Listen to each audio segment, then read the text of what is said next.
Hi everyone, and welcome to This Made My Week, a space where our nervous systems get to rest and we can get inspired and uplifted.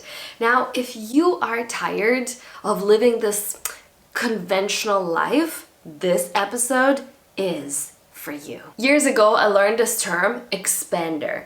And basically what it means, it's a person or an event that allows you to see that something that you did not believe in that was possible actually is. So it expands your mind, expands your heart space, your body, and you are different because you experienced something or you met this person.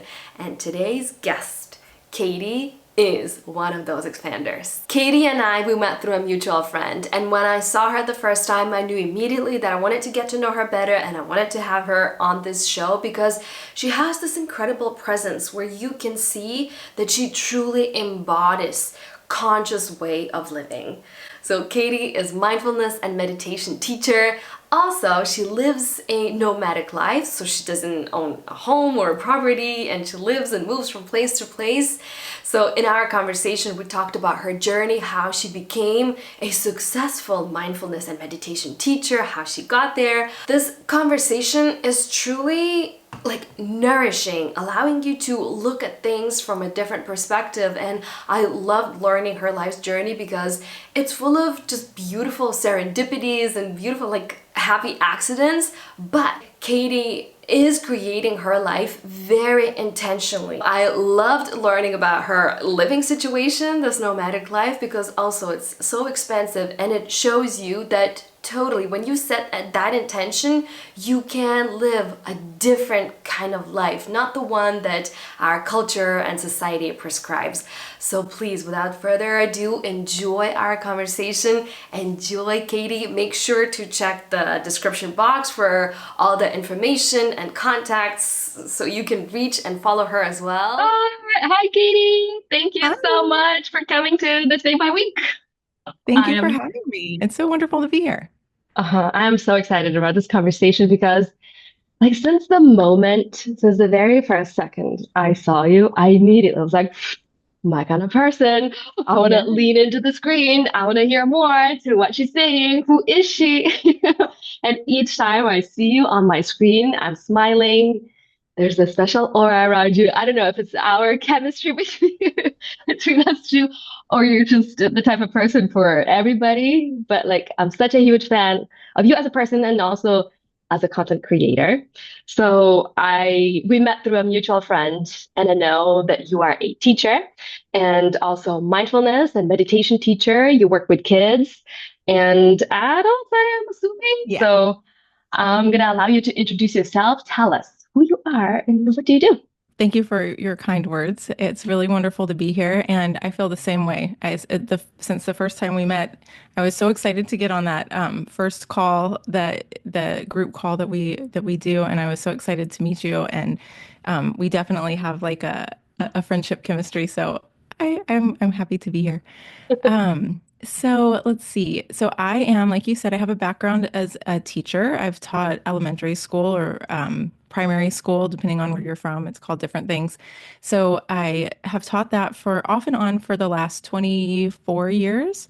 And about 4 years ago, decided to leave the classroom. I've left the classroom a few times, and teachers, part of being a teacher is just that it gets in your blood. And so I've gone back into the classroom a couple of times, but I've been in and out. But about 4 years ago, I decided to start my own business teaching mindfulness and meditation. And so I work with kids and adults, like you said, and I teach one-on-one lessons and group lessons, mindfulness and meditation.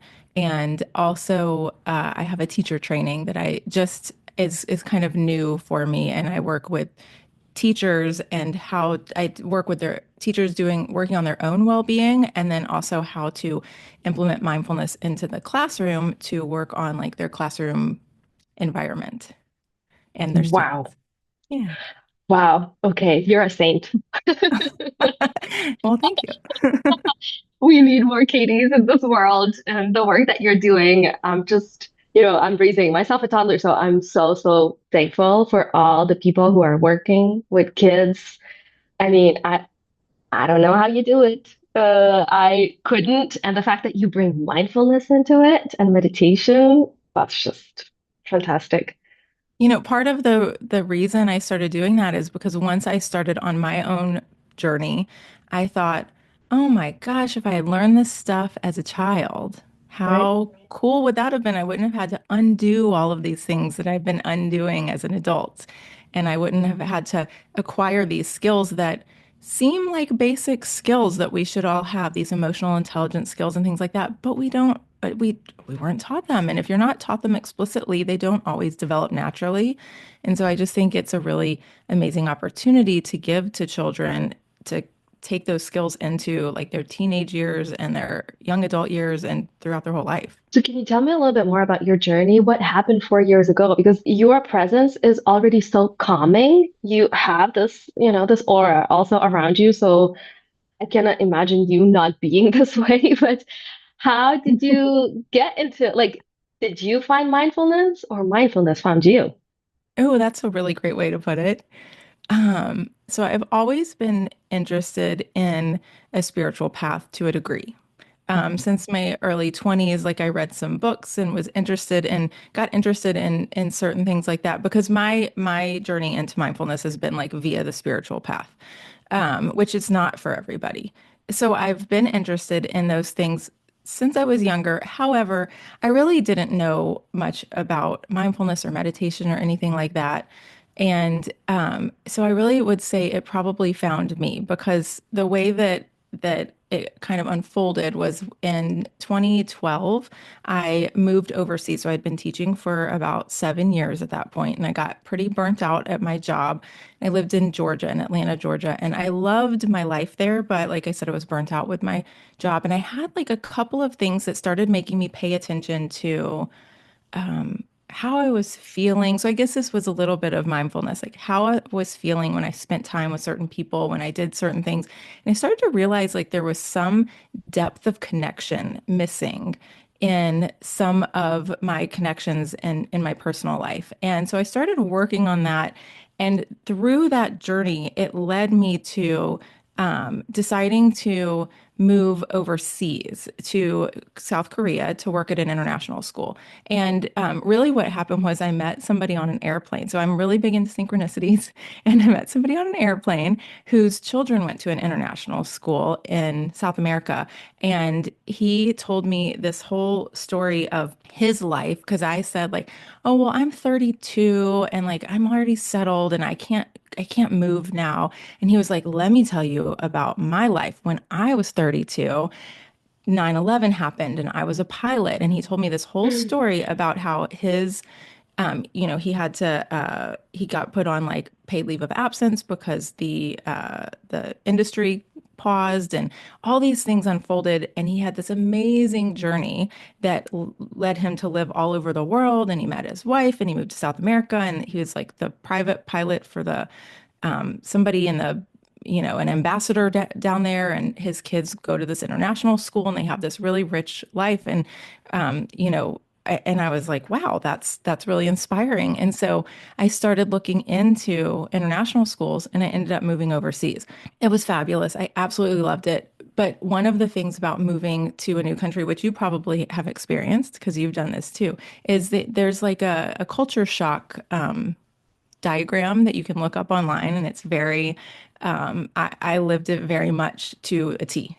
And so it's like you get there and everything's great, and then you like hit this dip, and then it goes back, and then you hit this other dip way down, and then you kind of even out. And when I hit the way down dip is when I discovered meditation. A friend of mine was had mentioned, my best friend from growing up had mentioned that she was taking meditation lessons, and that stuck in the back of my mind. And so when I started to really struggle, I went, maybe I'll try meditation. And so I started trying that, and it just shifted everything for me. It really made my journey it enhanced my journey in many ways, but also helped me to balance out my emotional experience that I was going through.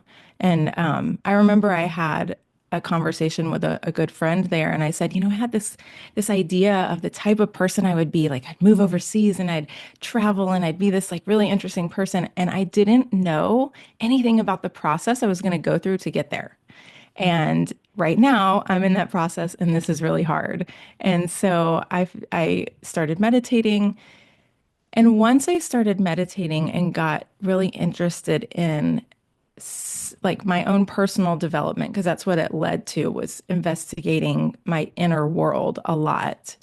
I started to not resonate with the school environment as much because I was wanting peacefulness. I was wanting to share that with my students, and our day was very, very, very busy and very like lots of transitions. I worked with third graders and they were in and out of the room all day, and I started to see how disruptive that was for them. And my school was so wonderful. They were like, yeah, you can do meditation in your classroom. Of course, like they were very supportive, they were interested. But if the environment is not set up for that and the school community isn't all doing that type of stuff, it's a little bit challenging. And I so I started to question, okay, maybe I can go find a different school or a different environment where I can teach these things and teach school, but also teach mindfulness meditation. So that's kind of how things started to unfold in this direction. I could ask so many questions about South Korea, about the move, about you discovering yourself. So, but coming closer to you leaving the school and teaching, what Mhm. was the tipping point for you? So that was in 2016. And the school environment was extremely intense. And the Korean students would go to these school after school called Hagwon. And a lot of them would be staying up until like 10 o'clock at night. And then they would Oh like my stay gosh. going to Hagwon. And then they would like come home and do their homework. And they would be up until like midnight. And what I felt was I was having a hard time participating in that environment for those students, being a part of that. The kids would come to school so tired, and we stopped giving homework because we didn't want them to stay up late doing our homework. And so that was really challenging. And so that kind of was a tipping point for me to leave there. And what I did was I left and I went and traveled for 2 years. And during that time, I went through, I started looking for, hey, I want to learn about mindfulness in the classroom so that when I go back to teaching, I can implement it in my classroom. And I looked for a program and I found this really awesome program that I applied for. And then I found out it was very prescriptive and they only would let me do it if I did like their type of meditation. And that did not resonate with me because meditation is not only one thing. And so through synchronicities and whatever, I found my meditation teacher, Sarah McLean, and I found her program online. And I just went like that. I need to do that. And she did mention a little bit about learning about teaching kids in schools and stuff, but it was really just more a general mindfulness and meditation teacher program. And so I went through that. And I also went through a yoga teacher training and a kids yoga teacher training and a couple of other things. And through like a really funny synchronistic story, I ended up in moving after 2 years to Portland, Oregon, which for me, being I was from the southeast of the United States, it was a very random place to move. My parents were like, "Where are you going?" And I was like, "I know, I know." So I moved to Portland. I met my partner right after I got there, which I really truly believe is why I moved there. But when I got there, I worked in a couple of different schools, one of them being a school that I worked in the second grade classroom. I took over for maternity leave, and the teacher there were two teachers in second grade, and they had mindfulness as part of their whole day. Their whole school day was just Wow. crafted around mindfulness. And I was like, oh my gosh, Wow. now I get to see how somebody has infused this into the classroom setting. And so I worked at that school for a year and a half, and and this is where the tipping point was, right before the pandemic started. And I should say before the pandemic started in the States because it was already going on, but before things shut down in like the Western world. I had gone through this process of like, I've been talking about starting my own business. I've been talking about teaching these things, and I keep saying, "Oh, I'll do it on the side." And the reality is when you're a teacher, it sucks you in. It is your whole life. I mean, it is your whole professional life at least. And that's okay. It should be, really. I mean, the kids deserve that. And so I was like, if I'm going to start a business, I need to leave my job. And so I put my notice in that I'm going to leave at the end of the school year. And then right after that, the pandemic started and we like shut down the schools and we went to online schooling. Mhm. And then I had that moment of like, okay, maybe this is not the right time to leave your job. Like all the world's unstable, everything's unstable. Maybe I should stay. But they had already replaced me. And so I was like, well, Right. okay, here we go.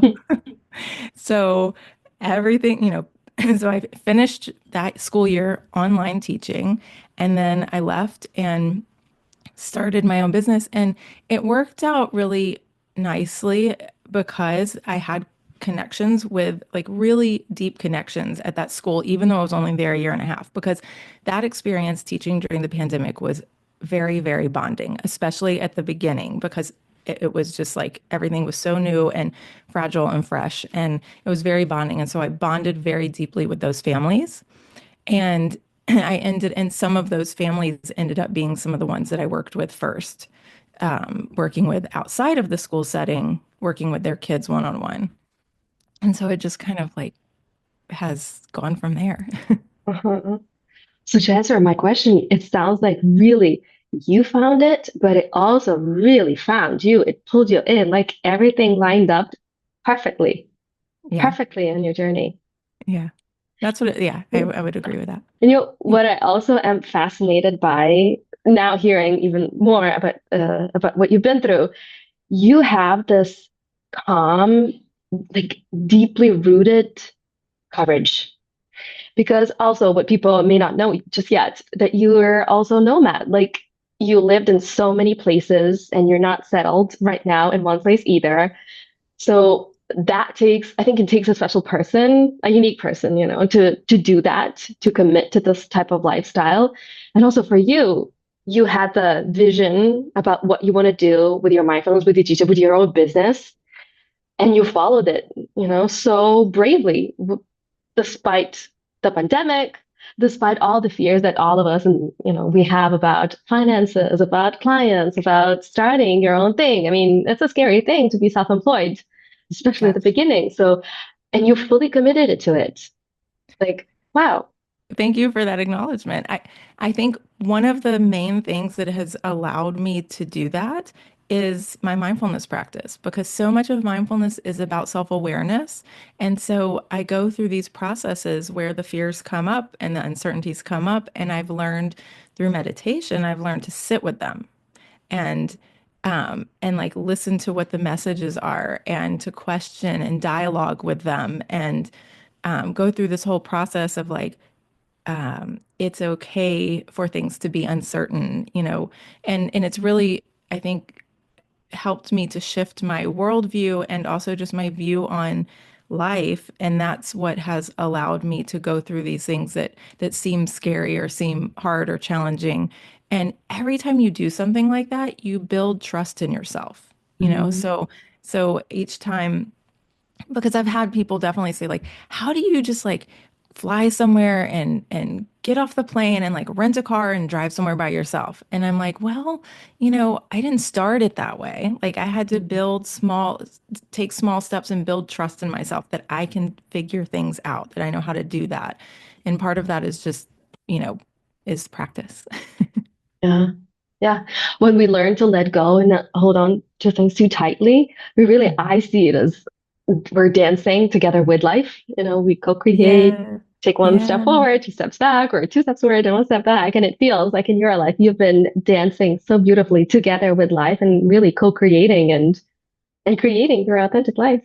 The nomadic journey has been really interesting because even though I traveled before for a couple of years by myself, I wouldn't have said I was nomadic, but I wasn't a digital nomad, which is like what I feel like I am now because I'm working while I'm traveling. Whereas before I was traveling just to travel and explore and find myself and figure out what I wanted to do next and where I wanted to live and all that stuff. And this journey is more about traveling and experiencing and also working at the same time. And so it's been this whole new set of interesting circumstances and, figuring out finances and figuring out all of those things. And we are on a journey where we're trying to figure out where we want to live next, but Mhm. it's not the main focus of what we're of our travels. So one of the things that we've done that has been really, really supportive to our journey is we've discovered pet and house sitting.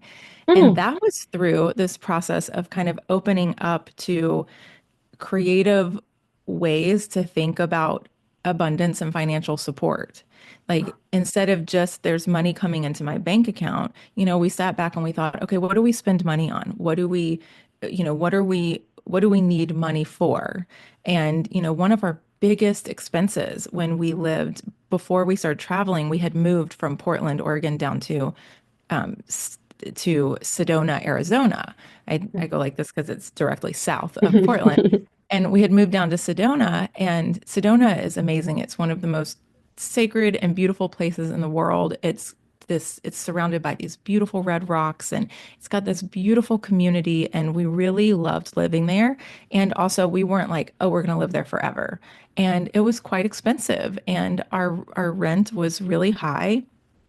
And so we started to realize that if we can take our rent or our mortgage or whatever it is that we're paying for our monthly living expenses and take that down, then that would be make a huge difference. And so we started thinking, oh, well, maybe we could do that just by traveling and staying in Airbnbs and things like that. But once we started doing that, we realized it's really hard to live in an Airbnb because you don't have all of the comforts of a home, like all the things you need in a kitchen and stuff like that. It's very minimalistic. So we discovered house sitting and it's a trade economy, the one that we use. We use this platform called Trusted House Sitters and we have really loved it. We've gone back and like repeated sits for certain people and we've had a fabulous experience with it. And we're trading, taking care of people's pets and homes while they travel and we're trading our rent basically and utilities, like we stay in their homes and use their space and they go travel. And it's been this really beautiful way to travel. And then we have someone's home where you can comfortably sit and work all day and you can use the kitchen and cook and we've been going to these places where we would never have thought to go stay for a month in like a Mm. small village in Germany, but why not? Mhm. And so we've really had a fun experience doing that. And that's given us some mental and emotional space to work on our businesses also because we're kind of away from a lot of everyday responsibilities even though we Yeah. take on other responsibilities. But it's been fun. Mhm. Yeah, I can only imagine. I love any kind of initiative that supports the community and instead of focusing on the profit, on hoarding stuff, there's sharing, Mm. there's taking care of one another, of each other's spaces, of each other's time, whether you're house sitting, whether you're pet sitting, whether my sister, I remember when she moved to Canada, she was working at the farm also, because farmers allow her to stay. So she was doing farm work. So I feel like there are solutions how we can solve or at least undo a little bit of the harm that capitalism has done. Yeah. So I envy you a little bit in your lifestyle. I'd love to do it. I'd love to try it one day, maybe when my niece is older. Yeah, that really resonates what you're saying. And that wasn't necessarily like what we were going for. However, it aligns so perfectly with both mine and David's values. And um, we have done a little bit of learning. Like one of the people that we've listened to and read some stuff by is Charles Eisenstein, and he talks a lot about that type of like how to change the community and the economy. And I can't remember what he calls it, but he provides some ideas of solutions of this type of economy. And I think it's really it's been really fun to participate in. One of the things that it has done is it has shown me over and over again, or I guess reproven to me, because I already kind of have this outlook on life anyway, is that most people in the world are good. Most people in the world are kind and friendly and good. And we've had such good experiences with all of these homeowners and pet owners all around the world opening their homes to us. And, we've made friends with a lot of them. And it's just been this wonderful affirmation that most humans are good.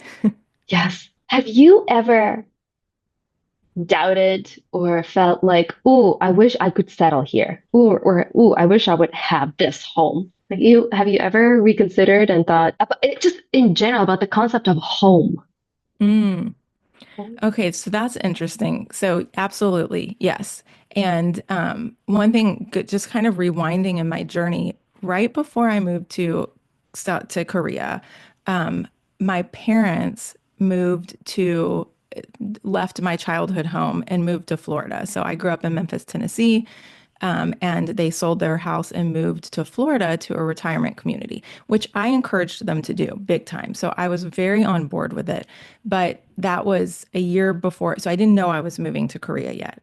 And I went to help them pack up and get ready to move because I was going to be on a trip to Peru when they actually moved, which is where I met the person on the plane that then led to me going to the international schools. But when I left that week helping my parents pack and move, I remember I'm very into like ceremony and closure and things like that. And so I like make these little ceremonies for myself when things end. And so I was we lived in a cul-de-sac and I was like pulling out of the house. I drove and I looked at it one more time and I took a picture of it and I played this song. And it was a song about home. And I played this song about home and I listened to it as I like drove on repeat as I left Memphis until I like got out of Memphis and I cried and I like, let all that happen. And then I was like, okay, now I have to redefine home because my parents are leaving the town that I grew up in and the house that I grew up in. So I have to redefine home. So now home is where I live. Home is Atlanta. Like, and now I'll go visit my parents at their home and I'll feel at home, but home is going to be Atlanta. Well, then, like 3 weeks after that, I decided to move, to leave Atlanta.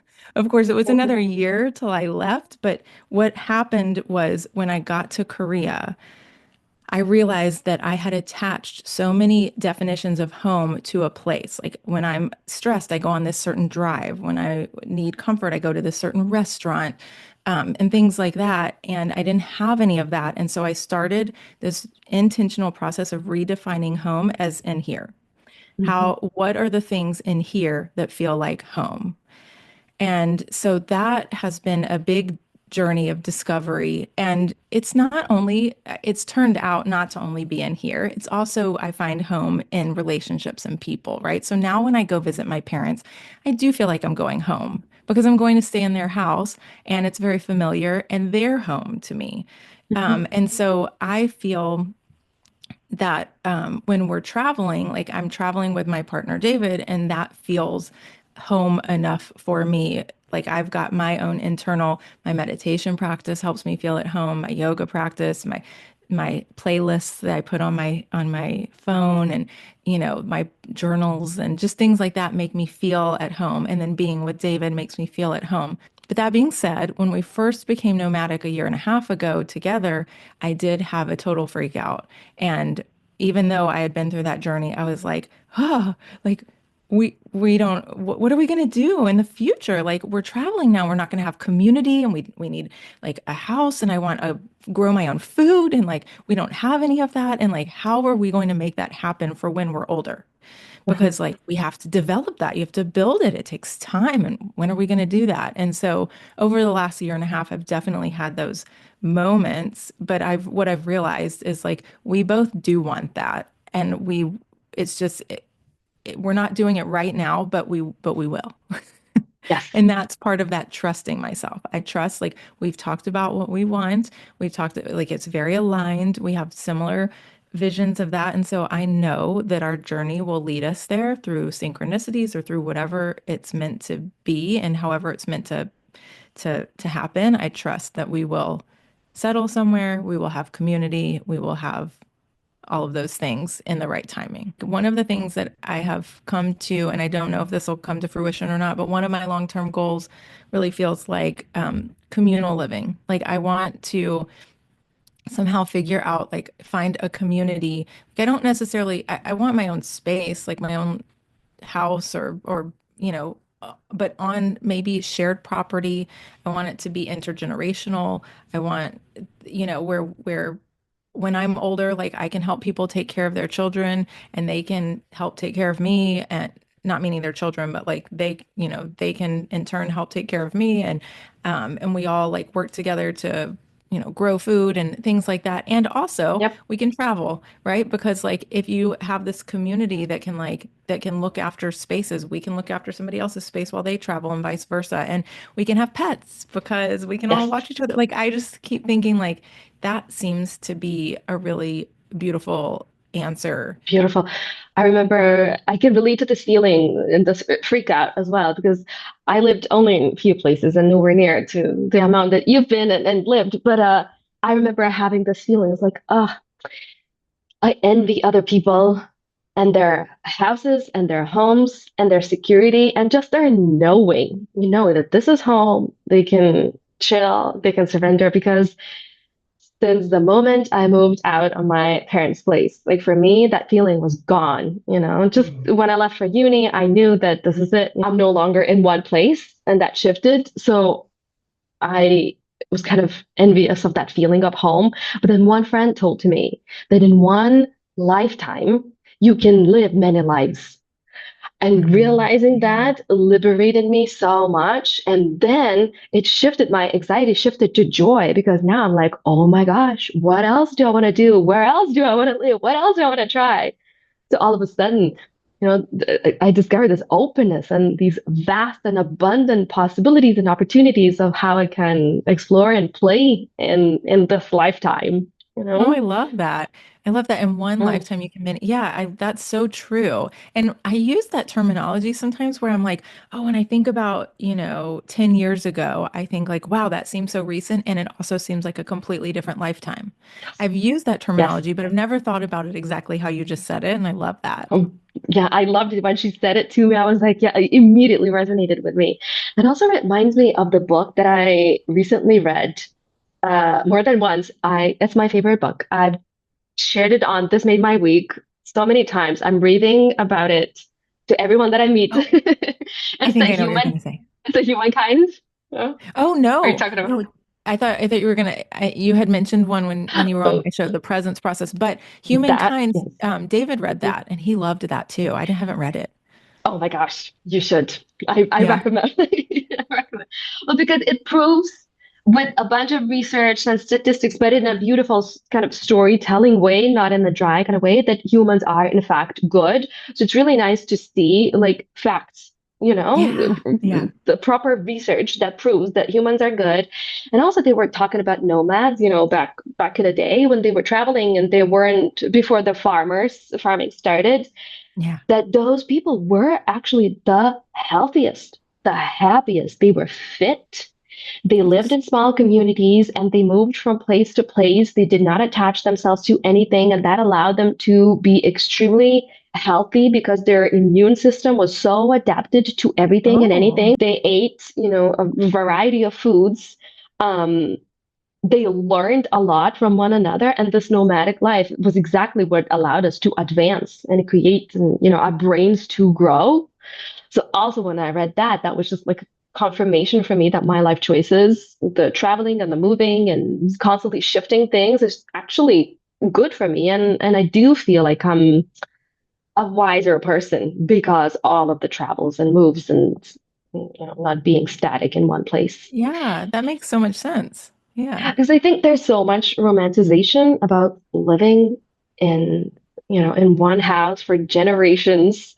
And there is Mm. lots of beauty in that. And I see it, and sometimes I feel it when I go back to my hometown or my grandparents, land, their own land. So I get that sentiment. But also, Mhm. I think it's just, um, in a way, it's this whole sentiment. I think it can be controlling, you know? Yeah, It can be a yeah. little bit controlling. Mm. Yeah, so I think it's funny. This is so funny. I barely watch TV, but since we've been staying here, taking care of David's mom, we've been watching TV at night with her, and we've been watching this one show in particular, and it's like a home makeover show. Mm. And so it's this one couple who decided to go back to their hometown where they grew up, a small town in like the middle of Mississippi in the United States, and start to redo people's houses and try and make over their town and like Mhm. make it a place that people were proud to live and wanted to come live. And they've been doing this for about 10 years and it has worked. Like people have moved there from all over the country and they have then now since been invited to other towns to like remake over their town and it's this whole thing. And it's been this really interesting process to sit and watch the show because the couple is so charming and they are so, they are so like genuine in their sentiments of like going back to your hometown, you know, the traditions and the like keeping the family things going and the family homes and all of that stuff. And it's been so interesting because I think it's so beautiful. And I watch it and I'm like, wow, like for them, that works. It is so what they're about. And all these people that are coming on their show are right there with them and it's so meaningful and I love that for them. It's beautiful to watch. And I Yeah. don't feel it for myself, right? Like I feel Mhm. like my journey is different. And so that's what I think part of being nomadic has really taught me how many different ways there are to live, especially when you go stay in someone else's house, right? Like, Mhm. oh my gosh, you're getting this insight into somebody else's world. Like, how do they organize their house? How do they Yes. set things up? And I think I told you this before, but I have a document going of like things that I'm taking, ideas I'm taking from people's houses that I'm like, wow, that's brilliant. When I have my next house, I want to do that. And Yeah. so I think that's been a beautiful thing that I've gotten to confirm for myself that there really are so many ways to live and that it's helped me to go like, well, mine is just one of the ways and it works for me and I am loving it and that's okay. And it can still be really different from what somebody else is doing and it can be okay for them too. Wow, if anyone is watching this right now and they were thinking about trying this out, this is so inspiring. I feel like this is a push, a sign that they need it. Do it, try it. Why not?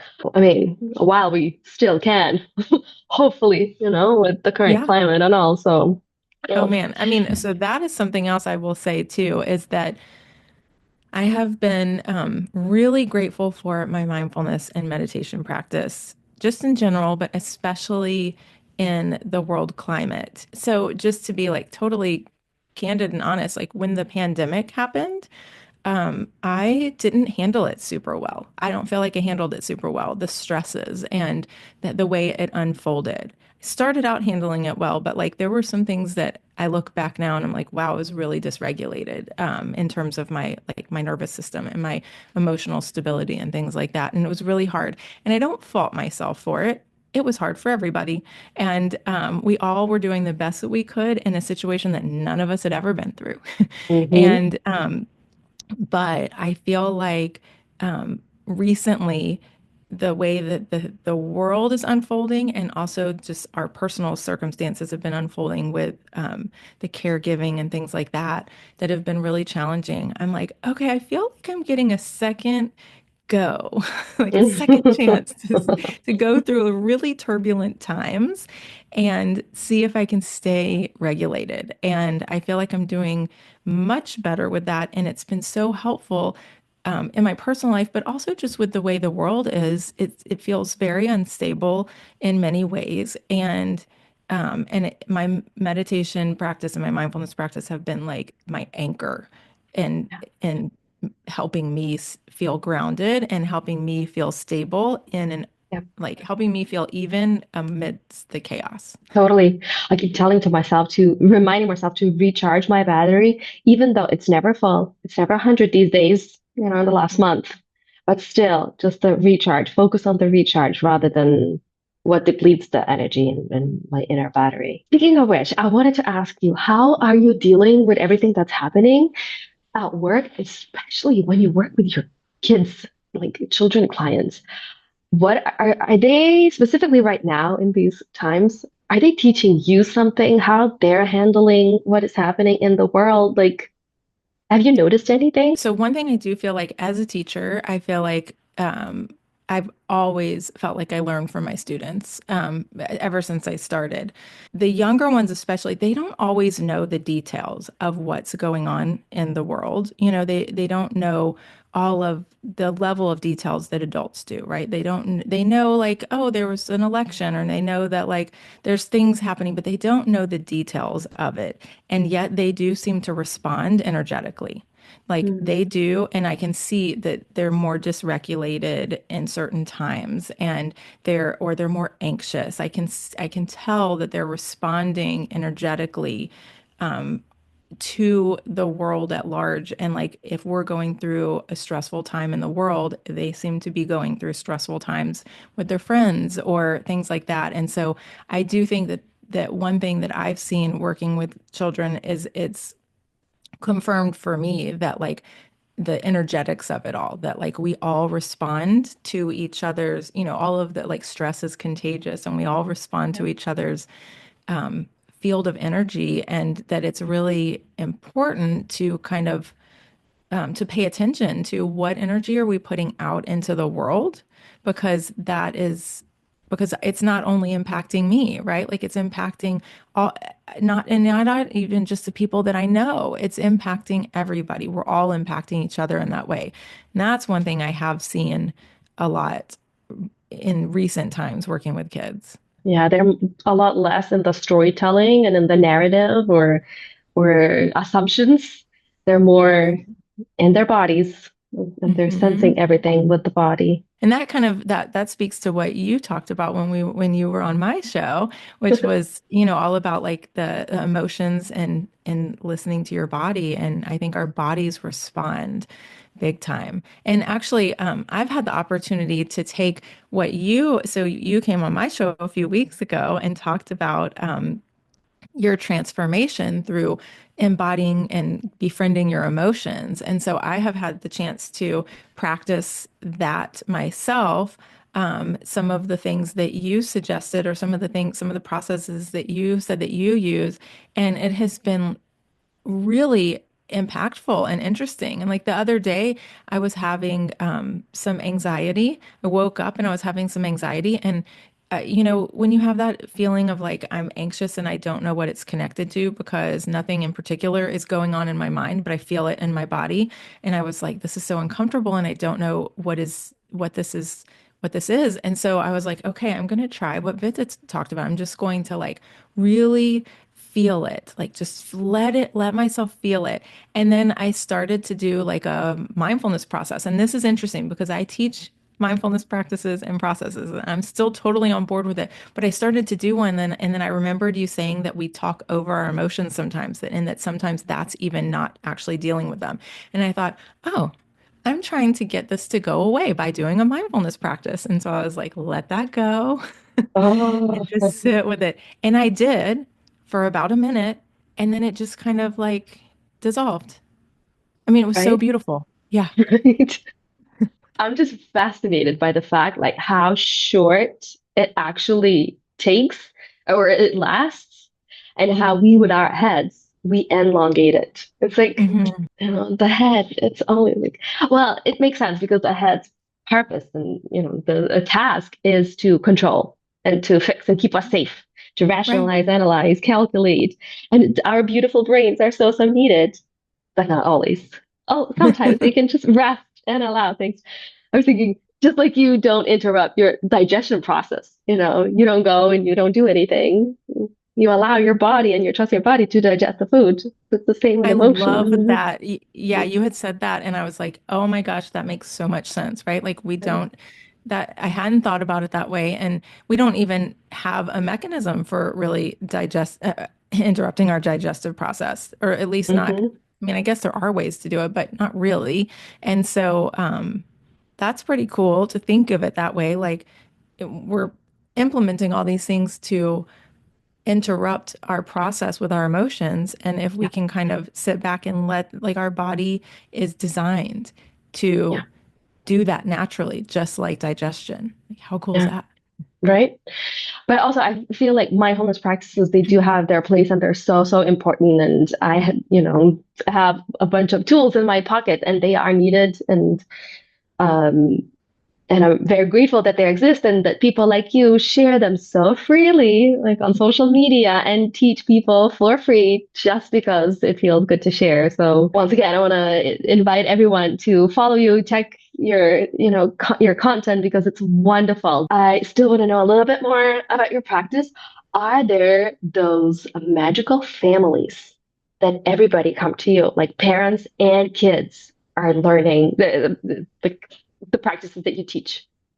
Yeah, so I have worked with families. So I've worked with some families where both parents and all the children together, but I've also worked with, like, where one parent joins one of the children, and we do lessons together. And usually when I do that, I gear them towards the children, but then the parents participate. And really, honestly, the practices are not they're not dramatically different. They're just framed up differently, is really Yeah. what it is, right? Like, I teach a lot of the same breathing practices and, mindset practices to adults and children, but you just frame them up differently when you teach them to children. And so I just frame them up that way and the parents participate.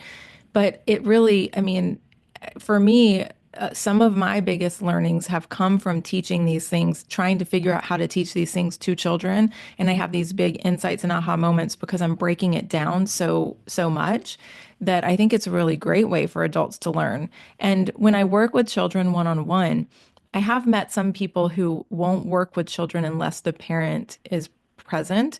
And I feel comfortable working with the children one on one, partially because of my background as a teacher.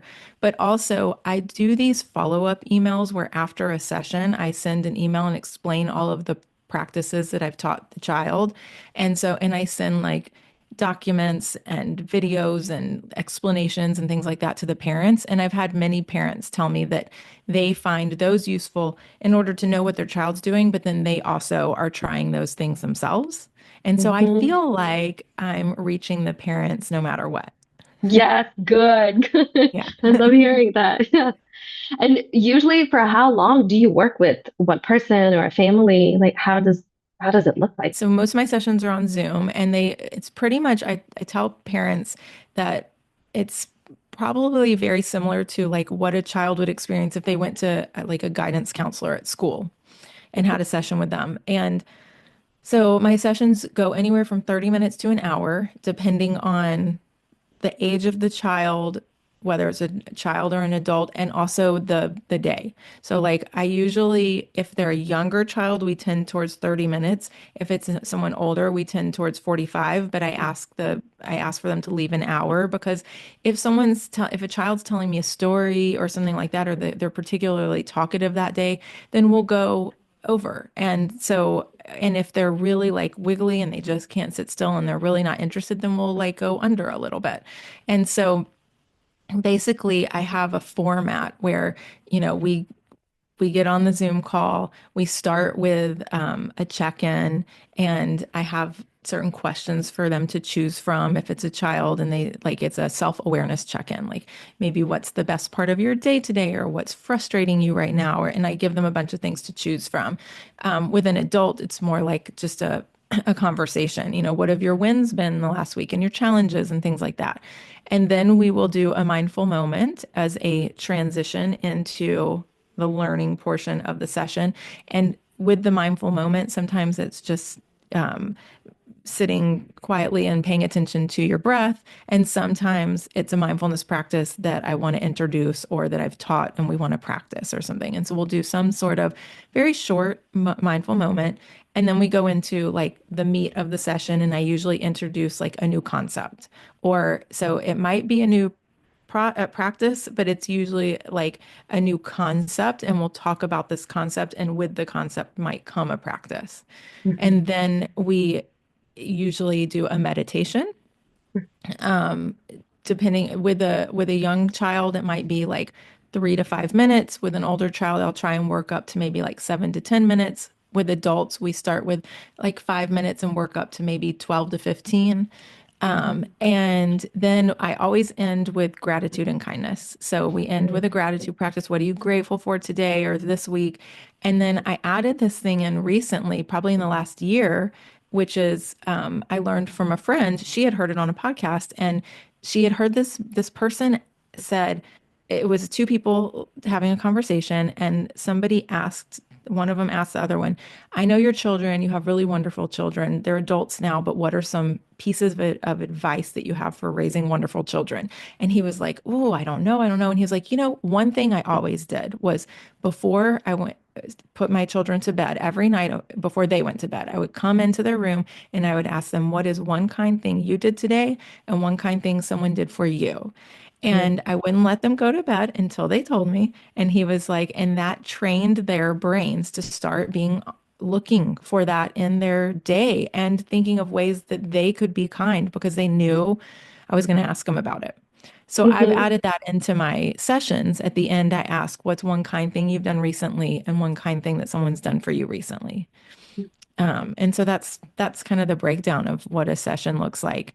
And I will add, my teacher training Yes. is quite different. So it's like a 8 week or 8 session course, and I use presentations and a slideshow, and we do learn a lot of the same concepts, and I do implement a lot of those same things in it, but it's more like taking a class, right? Like I have Uh-huh. a presentation, and we go through that, and we learn practices, and it's all about like I said before, their own well-being, because you can't pour from an empty cup. So you have to fill your Mhm. cup first, so your own well-being. And then we have the second half of it, the second 4 weeks is how can I implement mindfulness practices into my classroom, into my already existing routines, into, infuse it into my day, even if I don't have a separate mindfulness time. Like, how can I just sort of make my classroom environment more harmonious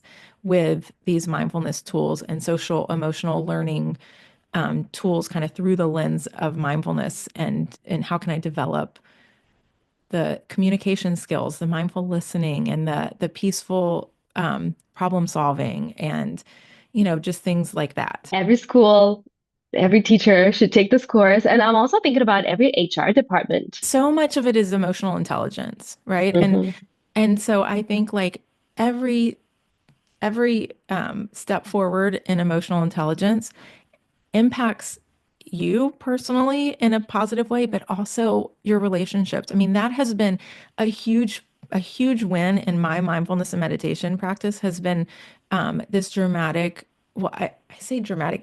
It feels dramatic internally. It probably doesn't look that way to the outside world, but it's helped to me a dramatic improvement in my relationship with my mom.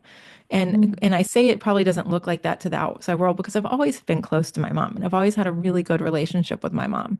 But our ability to communicate through challenging situations and our tolerance for like frustration with each other and stuff like that just looks so different now.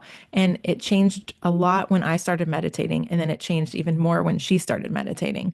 And it's just evolved in a positive direction from there. And it's really been wonderful. And so it can really impact your relationships positively as well. So your mom started meditating as well?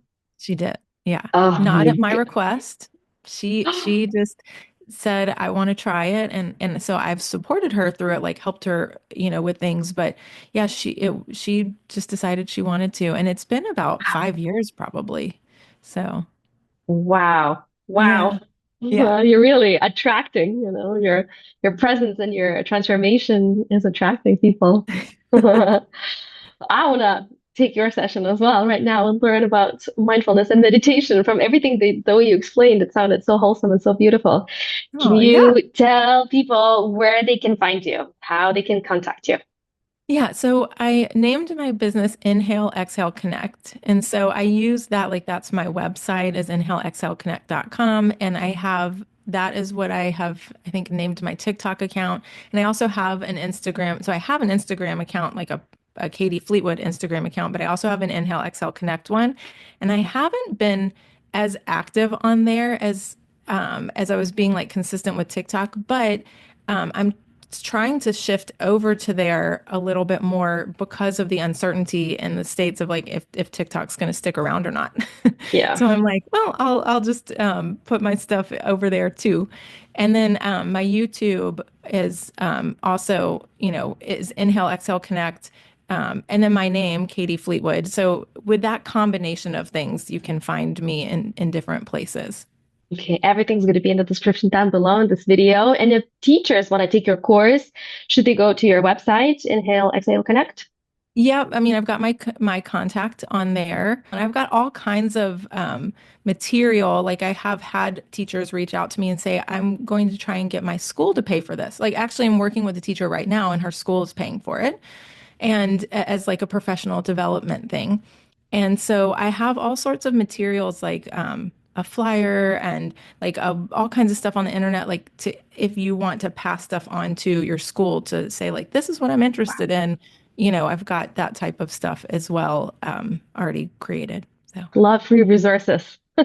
Thank you. Yeah, everyone go check out Katie, her work, thank you. her mindfulness practices. And my final question, Katie, what made your week? What made my week? Oh my Mhm. goodness. Okay. What made my, well, this has been one of the things that made my week because I've gotten to connect with you this morning. So thank you for having me on. And, I think so. One of the things that I think, and going back to that question of like what I've learned from my students from working with children is resilience. I have seen how incredibly resilient children can be, and I think one of the things that is making my week right now is that we're about to move my partner's mom into an assisted living place in a different state, and we're moving her from Northern California up to Washington. She's lived in this house for 35 years and she has recently lost her husband, and this is a huge change for her.